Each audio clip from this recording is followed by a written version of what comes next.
प्रभु के साथ समस्याएं हो रही हैं, क्योंकि आपको पता है तुला राशि में शनि राहु चल रहे हैं, तो बहुत सारी राशियों को बहुत बार प्रभावित करते हैं। इसके बारे में अनेक बार हम चर्चा भी कर चुके हैं। उन समस्याओं के निराकरण के लिए, पीड़ा से मुक्ति के लिए ये दिन बहुत महत्वपूर्ण है। देखिए, बाकी सारे उपाय एक तरफ और आपके इष्ट की माँ की आराधना एक तरफ है। उस पीड़ा से मुक्ति पा सकते हैं यदि आप सही उपासना करते हैं, कलश की स्थापना करते हैं। बहुत सारे लोग झूठे मुकदमों में या वाद विवाद में उलझ जाते हैं, उन्हें बड़ी मुक्ति मिलती है। यदि आपको महसूस होता है कि आप या आपका परिवार कोई तंत्र से प्रभावित है या अजीब व गरीब घटनाएं आपके परिवार में कुछ समय से हो रही हैं, तो सही तरीके से की गई पूजा आपको इन सब चीजों से निजात दिला सकती है।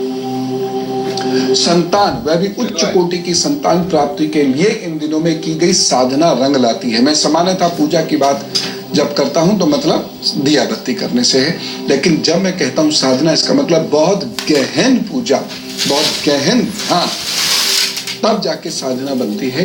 और साधना के बाद आपको ऐसे फल प्राप्त होते हैं जो आपकी कुंडली में भी नहीं लिखे हुए। जी हाँ, इसलिए मैं कहता हूँ साधना सीखिए, सीखिए, ध्यान करना सीखिए, कैसे प्रभु के चरणों तक पहुंच सकते हैं ये सीखिए।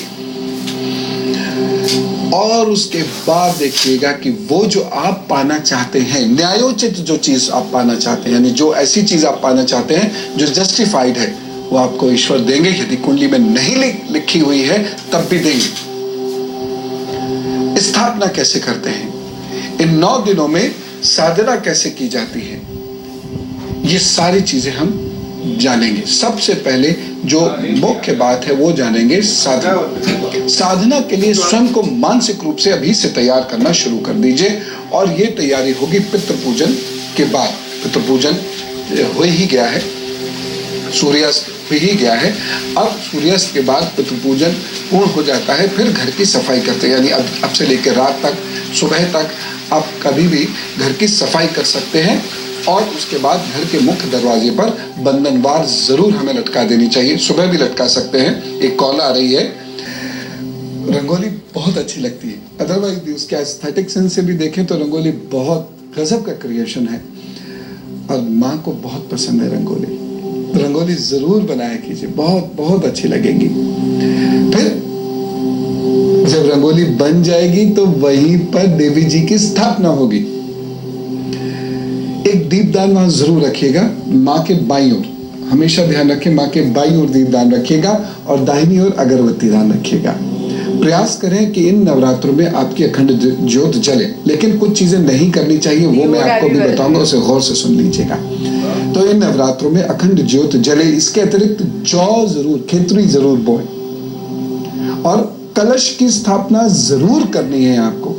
बहुत सिंपल है, मिट्टी का कोई बर्तन ले लीजिए, तांबे का कोई लीजिए, या अच्छी सी स्टील का कोई बड़ा सा बर्तन ले लीजिए, घड़े की शेप का, उसमें पानी भरिए और उसमें आप नारियल को रख दीजिए। बहुत सारे लोग कहते हैं उल्टा रखें, सीधा रखें, जैसे भी रखें, बस नारियल पे पानी टच हो, जिससे नारियल सूख कर फटना या सड़ ना जाए, इस बात का ख्याल रखिएगा।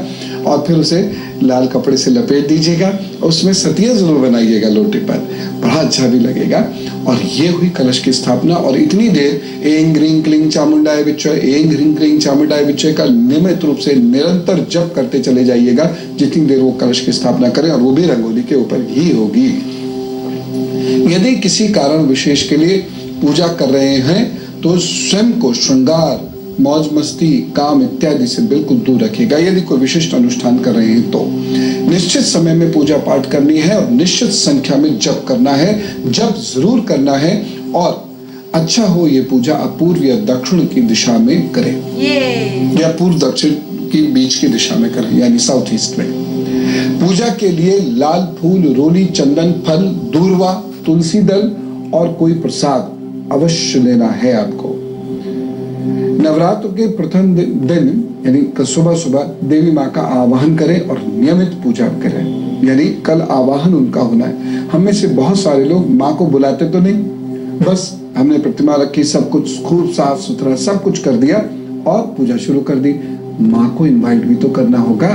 माँ को आपने आसन दिए, माँ को आपने वस्त्र पहनाने नए नए सब कुछ आपने किया, माँ का खूब श्रृंगार किया, बुलाया ही नहीं उन्हें। इसलिए आपको माँ को बुलाना है। आइए अपने अपराधों की क्षमा भी मांगिए, उनको पूरा घर समर्पित कीजिए, उनको बुलाकर कहिए कि हम आपकी पूजा करना चाहते हैं, लेकिन हमारी पूजा में यदि कोई त्रुटि रह जाए तो कृपया उसे क्षमा करें और हमारी पूजा स्वीकार करें।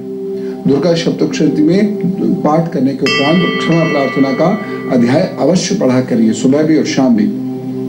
दुर्गा सप्तशती का पाठ प्रतिदिन होना चाहिए। नियम क्या है? पहला, अंतिम, दूसरा, फिर उस अंतिम से पूर्व, इस तरीके से करते हैं। सातवां अध्याय 2 बार पढ़ना होगा आपको, ठीक है? याद रखिएगा, पहला अध्याय फिर अंतिम अध्याय, अगले दिन अध्याय नंबर 2, अध्याय नंबर 10, इस तरीके से पढ़ना। और फिर मध्य जो होगा अंतिम दिन में वो 7वां अध्याय आएगा, उसे 2 बार करना है। पूजा के उपरांत क्षमा प्रार्थना जरूर करनी, इसे बिल्कुल मत भूलिएगा। और इस दिन प्रातः 6 से 7:30 बजे के बीच देश में अलग अलग स्थानों में सूर्योदय अलग अलग समय पे होगा। अपने स्थान के सूर्योदय के समय सर्वप्रथम सूर्य को जल आपको देना है, फिर माँ की स्थापना करनी है और माँ के दाहिनी ओर कलश की स्थापना कर दीजिएगा। कलश के ठीक सामने मिट्टी और रेत मिलाकर या केवल मिट्टी मिलाकर, जैसा भी आप चाहें, ज्वार जरूर बो दीजिएगा। कुछ लोग जौ बोते हैं, कोई लोग ज्वार बोते हैं, जैसा भी है, लेकिन जरूर बो दीजिएगा। फिर आपको माता को दूध और जल से स्नान कराना है। यह कार्य स्त्री ही करेंगी, पुरुष वहां पर उस वक्त नहीं रहे। फिर माता को वस्त्र पहनाने हैं और माता का श्रृंगार करना है। फिर माता का आवाहन करना है और शंख जरूर बजा के आवाहन कीजिएगा। और ओम जयंती मंगला काली भद्रकाली कपालिनी दुर्गा क्षमा शिवा दात्री स्वाहा स्वधा नमस्तुते, जोर से इसका जप करते करते करते करते आप माता का श्रृंगार करते जाइए, माता को सजाते जाइए, बहुत प्यारी लगेंगी माँ। और साथ ही साथ उनका आवाहन भी करते चले जाइए। और क्या करना है, कैसे करना है, इन बातों को बहुत गौर से समझ लीजिएगा।